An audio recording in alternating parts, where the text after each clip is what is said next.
Exploring shipwrecks is one of the most dangerous jobs in the world, even for experienced divers. But when you take a bunch of rich kids from the city and stick them in a sunken battleship with a ferocious great white shark, then you've got yourself a recipe for an absolute bloodbath. These 5 friends are about to bite off a lot more adventure than they can chew, but something tells me that the sharks won't be having the same problem. We're here to break down the mistakes made, what you should do, and how to beat the shark death maze in The Last Breath.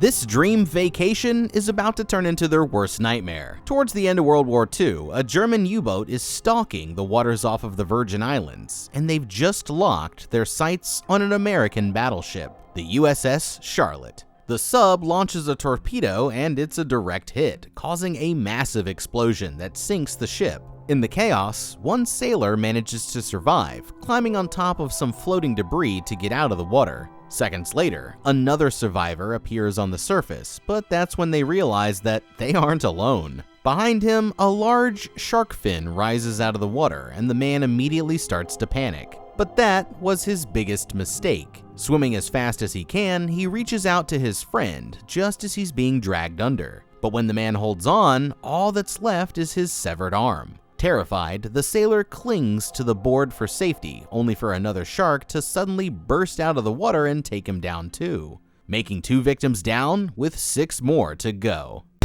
Okay, this situation is absolutely terrifying, but on the bright side, at least if you're already in the water, then nobody can see you shit your pants. This actually reminds me of a famous story of another ship, the USS Indianapolis. You might already know what I'm talking about from that famous scene in Jaws. The ship was returning from a top-secret mission in the Pacific when it was attacked and sunk by an enemy submarine. But because the mission was so secretive, nobody knew that the ship went down. Over the next 5 nights, the survivors were relentlessly attacked by oceanic white-tip sharks, which can grow to over 13 feet long and weigh more than 300 pounds, turning the situation into one of those most brutal fights for survival that the world has ever seen type things. Of the 1,200 sailors on board, only 316 survived, and it's estimated that hundreds of them were killed by the sharks. We already knew that this guy was done the minute that he started panicking and flailing around.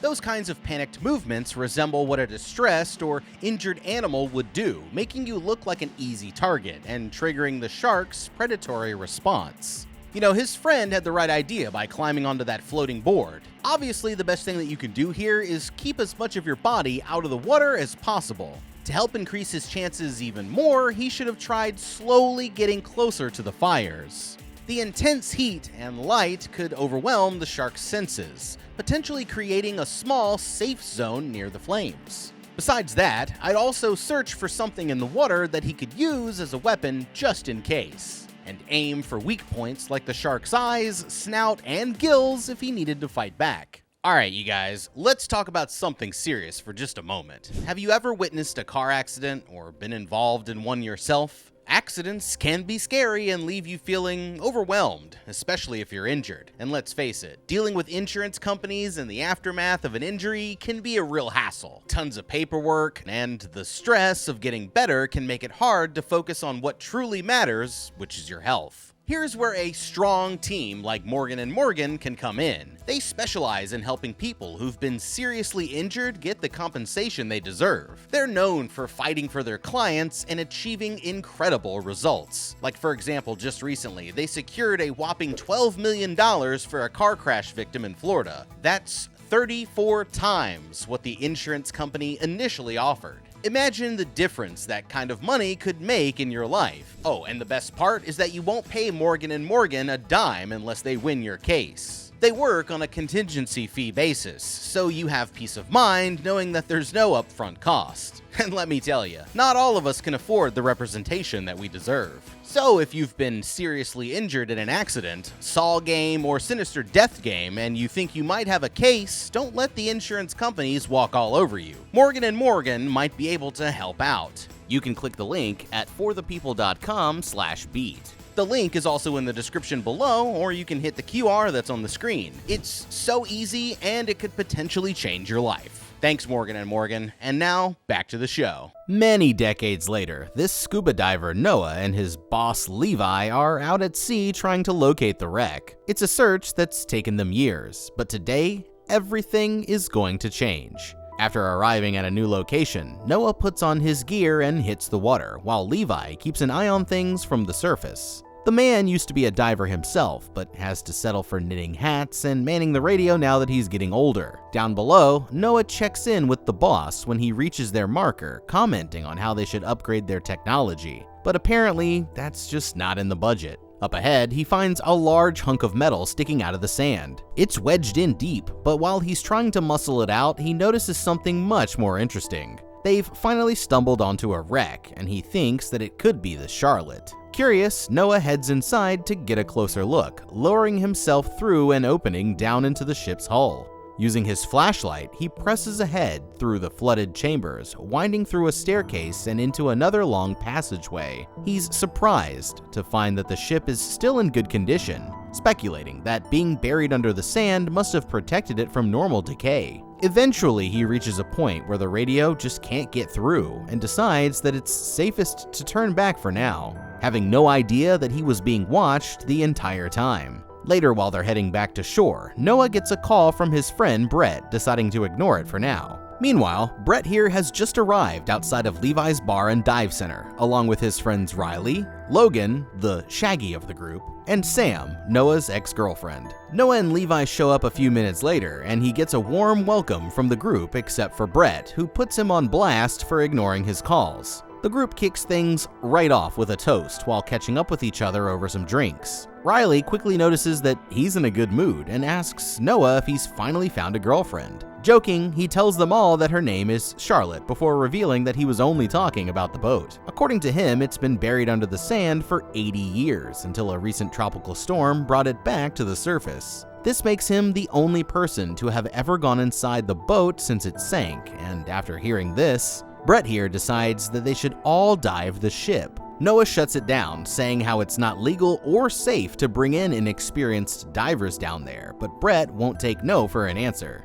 Turning to Levi, he offers to pay him 10,000 V-Bucks to take them there, but the boss insists that it's never going to happen. Later that night, Sam finds Noah sitting by the campfire while the others are all partying with some of the locals. After some small talk, they get up to join their friends when all of the power to the bar suddenly cuts out. Noah heads into town to grab some gas for the backup generator, but ends up finding out that Levi is severely in debt, and they're going to lose the business if they can't pay it back soon. Remembering what Brett said earlier, they decide to approach him with a new deal. For $50,000, they'll take him to dive the shipwreck. Brett quickly shakes on it, but on the one condition that everyone gets to come with, not just him. This puts Noah in an awkward position, but with no other choice, he reluctantly agrees, telling them all to stop drinking so that they'll be ready to go first thing in the morning. Okay, these idiots are about to get themselves killed, and they don't even realize it yet. Even though they're all scuba certified, absolutely nobody here besides Noah has the training or the skills necessary to dive an undocumented wreck. After about 80 years of sitting at the bottom of the ocean, this ship is going to be more like one giant underwater jigsaw trap, with literally countless ways for them to all die horrible and terrifying deaths. All it takes is one wrong move for you to end up trapped hundreds of feet below the surface. And since they're keeping this dive a secret, nobody is coming to save them if they get into any trouble. Now, drowning isn't even the only hazard that they'll face, because if they panic and try to go for the surface without making a decompression stop first, then they'll most likely be killed by the bends, where the increased nitrogen in their bloodstream suddenly forms into incredibly painful bubbles, eventually causing cardiac arrest. To make matters even worse, they've all been drinking heavily all night. It's common practice for diver safety to wait at least 24 hours after having any alcohol before getting in the water. These guys just stopped drinking around midnight, and they're planning to dive at 6:30 a.m., leaving them with only a few hours to get sobered up. The average person metabolizes alcohol at a rate of 0.015 BAC per hour. And they've all had at least 6 drinks each of 88 proof rum within a short span of time. By the time morning rolls around, they'll all still have a BAC of about 0.08%, meaning that they're all still legally impaired. Not only does this lead to bad decision making, but alcohol causes dehydration, increasing the risk of decompression sickness like we mentioned before. The only reason that Noah here even agreed to this in the first place is because they need the money. But the money won't help them much if they end up dead or in jail. Indeed, what they should do is properly document the discovery with the appropriate authorities, and then apply for exclusive diving rights to the site, allowing them to legally offer expensive guided tours to experienced divers. In the meantime, they can apply for a research grant to help cover the costs of the business while they work on getting things set up in a legitimate way. This is a groundbreaking discovery, so I'd suggest using social media to share the story and promote their business. Then they can look into offering different types of adventures for divers with all levels of experience, drawing in a wider group of customers and bringing in more doubloons. Noah might see this as a way to save the business, but it won't be long before somebody needs to save their lives. At sunrise the next day, Logan here arrives at the dock first, still feeling a little banged up from the night before. The others show up a minute later, with Brett already fired up for the trip, even though Riley says that he drank twice as much booze as anyone else. On their way out to sea, Sam notices that Levi is back to his knitting and figures out from her experience as a doctor that he's doing it as a form of physical therapy. He's been retired from diving for many years, but says that he still keeps his scuba gear on board the boat, telling her that he used to be called the Red Torpedo back in his prime. While everyone's putting on their gear, Noah starts to give them all the safety rundown. He explains that what they're about to do is extremely dangerous, saying how they all need to stick together and take this seriously or somebody could get hurt. Before he can even finish his sentence, Logan here cannonballs right off the side of the boat without connecting his buoyancy device and ends up plummeting straight down to the ocean floor. Realizing that he's in trouble, Noah dives in after him, signaling for Logan to put on his mask and connect his safety equipment. Noah isn't too happy with the way that things are getting started and threatens to turn the boat around if he goofs off one more time, but Logan promises to listen to his directions from now on.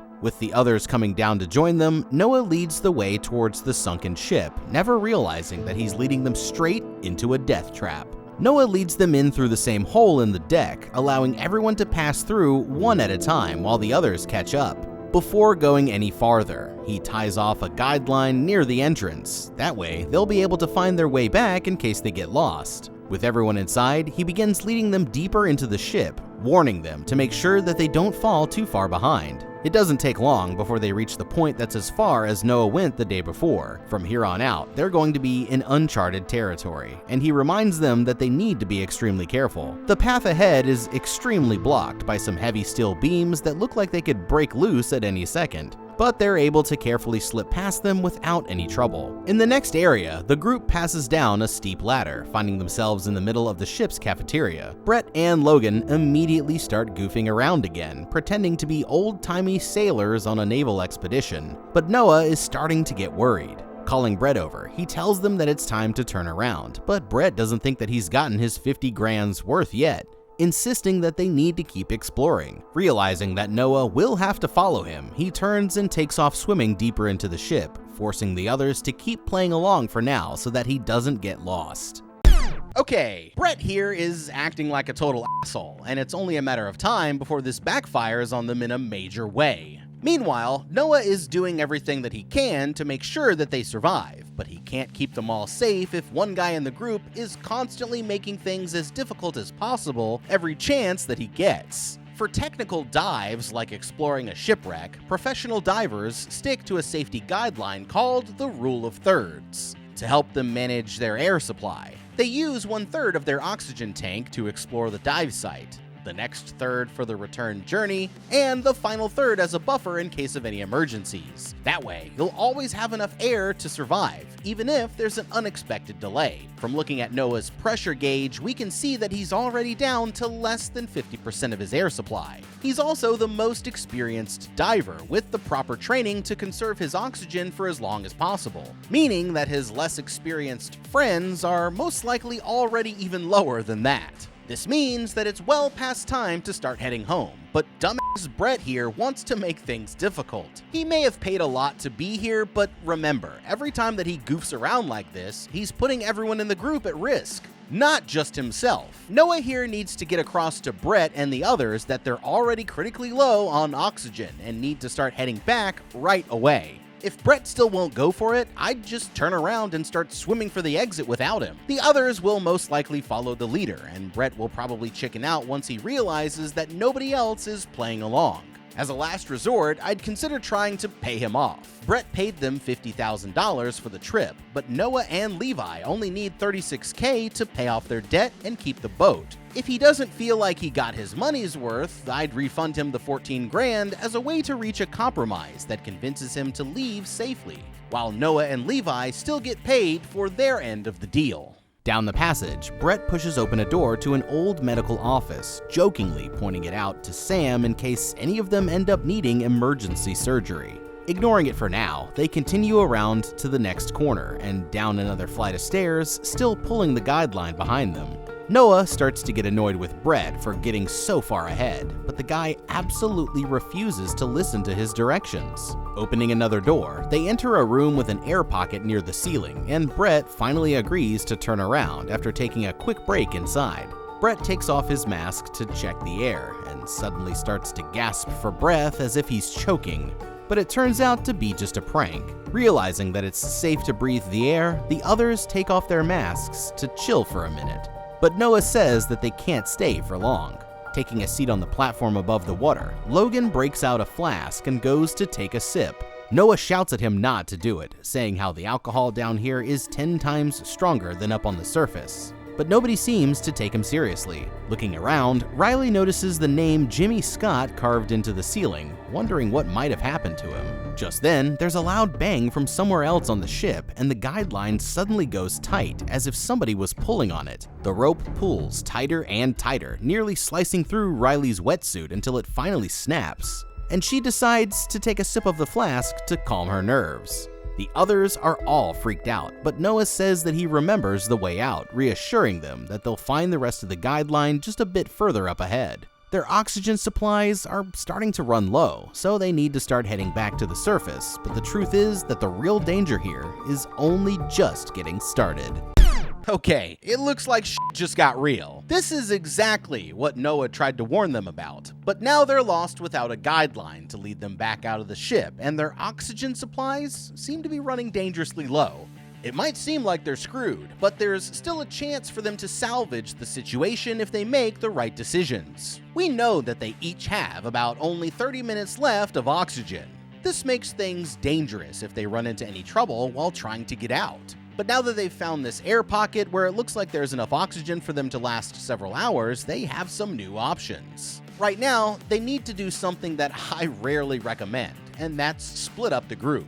Since Noah and Sam are the only ones who haven't been drinking, they should go look for a way out, while the others wait here in the air pocket for them to send back some help. Noah still has the working end of the guideline, so I tie it off in this chamber here so they can always find their way back, and then start carefully retracing our steps to find an exit. If their oxygen tanks start to run low, they can come back to this pocket of air to borrow somebody else's, taking them from just 30 minutes of search time each to more than double that by only having 2 people use up the air supply.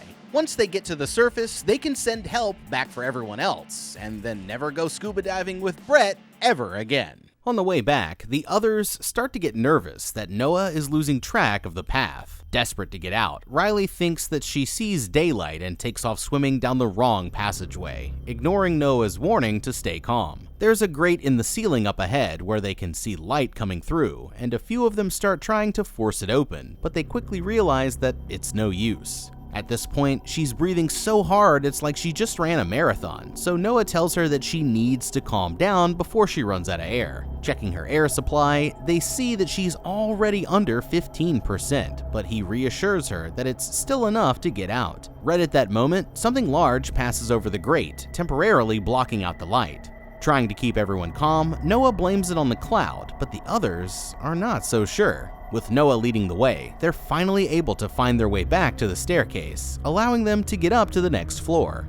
They're doing pretty well so far, and they quickly find the next staircase back towards the exit, but that's when the situation suddenly becomes deadly. Logan here is just starting to celebrate when all of a sudden, a big f***ing shark explodes out of the shadows, taking a chunk out of his leg. Luckily, their friend is still alive, but he's losing a lot of blood. He won't make it long without medical attention, and to make matters worse, their new friend, Mr. Shark, is about to come and finish the job. Thinking quickly, they rush through a doorway before blocking it off with a steel beam, managing to hold the shark back for now. Sam quickly rushes over to her friend, reassuring him that he's going to be alright as she tries to stop the bleeding. Turning around, Noah notices another door where it looks like the shark could pass through, telling everyone to be absolutely silent and cover up their lights. Sure enough, the shark emerges through the doorway, but turns and disappears down the other end of the hall. Just when it looks like the coast is clear, Sam's dumbass accidentally drops the tourniquet that she was using on Logan, causing a loud noise.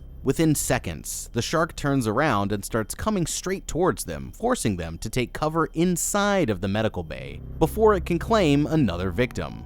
Logan here is quickly bleeding to death, and Sam calls Noah over to put pressure on the wound while she checks the office for supplies. Opening a drawer, she manages to find some clamps that they can use to close the artery, but warns Logan that it's going to be extremely painful. The others try to hold him down, but the pain is too intense for Logan to keep still, and they're going to lose him if they can't get it done. Circling back, this time she grabs a bottle of expired sedatives, injecting a dose into the area to help him tolerate the pain. They're doing everything that they can, but by the time that Sam manages to find the artery again, it's already too late. Logan goes unresponsive, and although Sam tries performing CPR, there's nothing else that she can do as their friend tragically dies from his injuries, making 3 victims down with 5 more to go. As if things weren't bad enough, the shark is still right outside the door, but that's when Brett comes up with a controversial plan. Their friend can still help them escape by acting as a meat shield to feed the shark while they get away. It's seriously messed up, but seeing no other option, the others realize that it's their only choice. Okay. Whew, Brett, I won't lie, you're not exactly my favorite one out of the group, but right now I'm actually starting to like the way that you think. Even if it seems pretty harsh, using Logan as a distraction while the rest of them get away might be the best idea that anyone's come up with so far. But they're missing a way that they could make this plan even better. First, let's start with what we know about the shark. From what we can see, it looks like this one is most likely an adult great white. You've probably heard the idea that sharks will die if they stop swimming, and while that's not necessarily true for all sharks, it is true for great whites. That's because they're what's known as obligate ram ventilators. What this means is that they need to have water constantly flowing over their gills in order to get oxygen into their bloodstream. If they ever stop moving, the lack of oxygen and buildup of carbon dioxide in their body will eventually cause them to suffocate. So when you think about it, you can technically drown a shark. Crazy, right? Now, there's a few different ways that we can put that information to use here. The first is to try traveling through tighter areas wherever you can. If the space is too small for the shark to turn around, it'll end up getting stuck if it decides to chase you, clearing the way so that everyone can get out safely. Since they've already decided to use Logan as bait, I'd suggest combining this idea with as much anesthetic as they can find to try and poison the shark while they're at it. It would take a large amount given how big of an animal we're talking about here, but even slowing it down just a little bit could be enough to throw it off while they escape. Before leaving, I'd search the medical bay for anything that might work as a weapon just in case. There are plenty of sharp objects in there that could be made into a decent spear. And if you manage to get a shot at its eyes or gills, you might be lucky enough to land a critical hit. Opening the door, the group floats Logan's body out with a flashlight to catch the shark's attention. Things are quiet for a second until the shark rushes in and takes the bait. So far, the plan is going off without a hitch, but that's when Riley over here swims too close to some rusty metal and slices open her leg, putting them right back to square one. Now she's bleeding the hell all over the place, and the shark is cutting off their path, leaving them with no other choice besides to circle back to the air pocket and try to come up with a new plan. Using some tape, they're able to cover up Riley's leg for now, but it won't mean much if they never find a way out. The tension in the group is really through the roof, and an argument quickly breaks out between Brett and Noah over who's really to blame for what happened. Frustrated, Sam reminds them that they're all dead if they don't work together, forcing them to put their differences aside for their own survival. That's when Riley realizes that she only has 6% of her oxygen supply left, and it won't be enough to reach the surface if they run into any more trouble. He wants to swim for the boat while Sam stays with Riley, and then come back for the girls with a fresh oxygen tank, grabbing metal poles to use as weapons before they go. It isn't perfect, but it's the best plan that they've got. The two guys set out through the flooded chambers, making their way back to the first set of stairs. Looking around, Brett notices one of Logan's arms floating up by the ceiling. It's a terrifying sight, but unless they want to share the same fate, Noah says that they need to keep it moving. Eventually, they make it to the room with the fallen beams, never suspecting that there's a shark lurking right behind them. Noah finds what's left of the guideline torn clean in half, and when he looks back up, he has only enough time to shout a warning as the shark comes barreling towards them. They both dive out of the way just in time, but the shark knocks over the beam as it passes, causing one of them to fall and trap Noah underneath. It's too heavy to lift, and his only way out is to take off his oxygen tank. The shark comes back just as Noah gets free, and while he takes cover on the ground, Brett locks himself inside of another room to get away. Finally getting the oxygen tank, Noah slams it down onto the beam, using it like a torpedo to hit the shark square in the face. But now he's got another problem. He needs to find some more air, and fast. Thinking quickly, he rushes back to borrow Logan's oxygen since he won't be needing it anymore, buying himself a few more minutes of air. The girls are still watching in the air pocket when Noah suddenly emerges from the water. They quickly notice that he's not with Brett, and he explains that they got separated during the attack. Meanwhile, Brett decides to take matters into his own hands and finds an air vent in the room that looks big enough for him to fit through. As for the others, they need to find their own way out, which means that Riley has to stay behind again while Noah and Sam go back to exploring the ship. Okay, that was a sick move by our boy Noah, but it isn't going to matter if they never make it off of this ship. We have to remember that time is a crucial factor here, and they're not making progress fast enough with the plans that they've tried so far. They need to find a way out before they completely run out of oxygen, but that's not going to happen if they keep having to turn around because of the shark. So maybe it's time to rethink their strategy. They might only have a limited number of options for how to get out, but when it comes to fighting the shark, they can actually use the whole ship. You've probably noticed by now that the shark can somehow track them down no matter where they go. So this can't be because of the smell of blood. Besides their sense of smell, sharks are adapted to hunt using hearing and touch as well. They actually have inner ears that are very sensitive to low-frequency vibrations like clanging metal, which is why it came back when Sam dropped the tourniquet. They also have a unique adaptation called the lateral line system, which is basically like a string of specialized nerves that goes all the way around their bodies, allowing them to sense vibrations in the water caused by even the slightest movements of other animals. The truth is that these idiots probably summoned the shark when they started knocking on the tables back in the cafeteria. But if they're smart about it, there's a way that they might be able to turn the tables against their aquatic opposition. Let's say that the shark is in the cafeteria and they need to get it out of the way so that they can get through. What they can do is try to cause some noticeable vibrations in another area of the boat, like by dropping something metal or hitting the walls. Hopefully, this should lure the shark away, allowing them to circle back out the way that they came in. If we really want to get creative, then there's a way that we can take this plan a step further, and maybe even lure the shark into a trap that gets rid of it for good. The first thing that they'd need to do is find a room with 2 working doors that both open and close. Then all they'd have to do from there is start knocking on the walls with something heavy until the shark eventually shows up.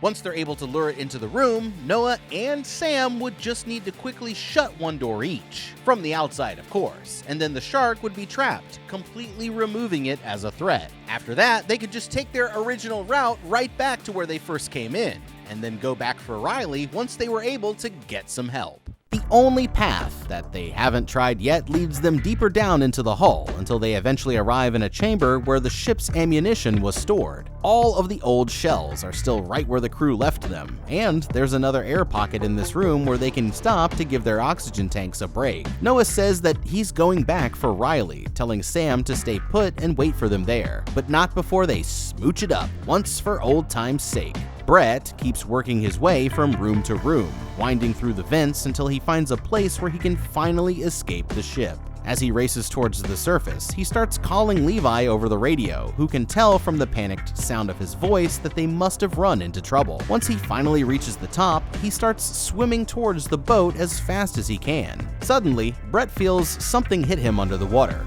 and when he looks down, he's horrified to see that his entire right leg is missing. He screams out in pain, still desperately trying to reach the boat, but the sharks are already circling him in. And before he can get much farther, one of them chomps down directly onto his head. That makes 4 victims down, with 4 more to go. Whew, okay. Man, I've heard of some vacations costing an arm and a leg before, but this is ridiculous. Bad news, Brett, my boy. It looks like you just got a crash course in every trust fund baby's least favorite subject, the consequences of your actions. And Professor Shark was not impressed. I guess you should have stayed back on Wall Street instead of getting into the real Shark Tank, because Brett, you f***ed up. What makes this really ironic is that this whole disaster was your idea to begin with. Everyone else was perfectly happy to just enjoy their vacation without breaking any laws or putting their lives in incredible danger. But you just couldn't give it a rest until you had bribed a sad old man into committing several felonies, all just so you could get some pictures for your Instagram. That's some pretty degenerate behavior, my guy, and knowing that Levi and Noah would get in a shitload of trouble if anything went wrong, it seems like the least you could have done was listen when he told you to take things seriously. But no, you just had to keep diving further into the wreck of the lost souls when you were already low on oxygen, and now everyone in the group is paying the price. You got poor Logan killed when all he wanted to do was have a good time, and it wasn't even a nice death either. He came all the way out here because you were supposed to be his friend, but ended up bleeding to death in a sunken ship after being attacked by a horrifying predator. Despite the fact that this was 100% your fault, you actually had the sheer audacity to get mad at Noah because he didn't warn you that there would be sharks in the ocean. Seriously, man, are you really that f***ing dumb? If that comes as a surprise to you, then just wait until you find out that the sky is blue and the tooth fairy isn't real. I honestly would have sent you out as shark bait for just saying something so stupid, but your friends are better people than me, I guess. Meanwhile, Noah's out there fighting for his life, using air tanks as missiles and shit, while you're courageously hiding in the next room over, and yet you somehow still managed to be the first one out. Here's an idea. Maybe next time, instead of getting to the surface and then just sitting there yelling, "Shark!" how about you actually try swimming towards the boat? You know, before a 20-foot apex predator takes one of your legs off. It's like you forgot that they existed the minute you were out of the boat, but they didn't forget about you, huh? Oh well, at least your rest in peace memorial posts will probably get those likes that you were so desperate for. But as for me, there's only 4 words that I'd like to say at your funeral. Brett, you f***ed up. Back on the ship, Noah and Riley managed to successfully make their way back to where Sam has been waiting for them. They're making progress, but Riley's air tank is almost now completely empty, and they still have to go back to the strategy of searching for an exit while she stays behind. As they're passing through the next room, they notice a cage where the sailors used to keep most of the explosive shells. There's a door up ahead that they have to work together to get open, and on the other side, they discover the skeletons of the sailors who weren't lucky enough to make it out when the ship sank. They can see daylight peeking through up ahead, but that's when another massive shark suddenly comes in to cut them off, but they're able to get the door closed just in time. Going back to Riley, Noah explains that he's never seen this many sharks in one area, saying that the recent storm must have drawn them in. He blames himself for ever taking them down there, but Sam says that Brett is just as responsible, apologizing for never backing Noah up when the others were pushing him around. After all of this time, Riley finally suggests that they should just kill the shark and leave, but her friends are worried that it won't be so simple. Thinking it through, Noah remembers that sharks can't swim backwards. If they can trick this one to go into that cage, then they'll be able to swim around and escape. The only problem is that they need some bait, but Riley volunteers to use her injured leg as a way to lure it in. Sticking together, the three of them head to the room with the cage and start preparing to execute the plan. With Riley in position at the back of the cage, she uncovers the injury on her leg, and Sam pulls open the next door, allowing the shark to get inside. The girl is clearly nervous, and she starts to panic when the shark isn't showing up. But Noah tells her to hold on for just a little bit longer. Just then, they see the shark circling by at the other end of the hall, and when it turns back, it rushes towards them. She dives through the back of the cage as Noah closes the gate, but he ends up getting bit in the process, taking a good-sized chunk out of his arm. Despite his injury, they're able to find a porthole that finally leads them out of the ship, but the bloodbath isn't over just yet. Riley swims up ahead, with Sam carrying Noah up to the surface, when suddenly another shark comes barreling in like a missile and carries her away, where she's brutally torn in half before they can even react, making 5 victims down, with 3 more to go. With the sharks closing in, Sam pushes Noah back up to the surface while using herself as a distraction. Swimming down, she's able to take cover back inside of the sunken ship. But she's dangerously low on air, and now her only path to safety is blocked by the swarming sharks. Okay, Sam here is in a tough predicament, but she didn't come this far just to end up dead, so she needs to choose her next moves carefully. After just killing Riley, the sharks outside are going to be in a full-blown feeding frenzy, making going back out there incredibly dangerous. Instead, what Sam should do for now is stay right here in the closest air pocket.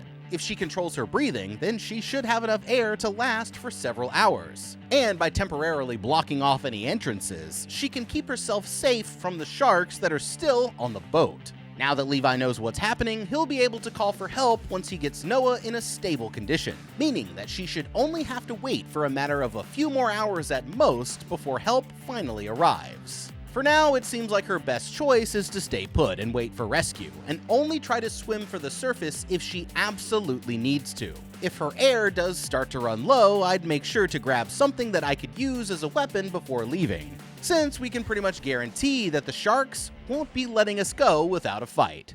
As for Noah, he's practically dead in the water until Levi here comes to the rescue back in his scuba gear for the first time in years. Sam ends up having to ditch her tank, retreating back past the trapped shark and into the air pocket to catch her breath.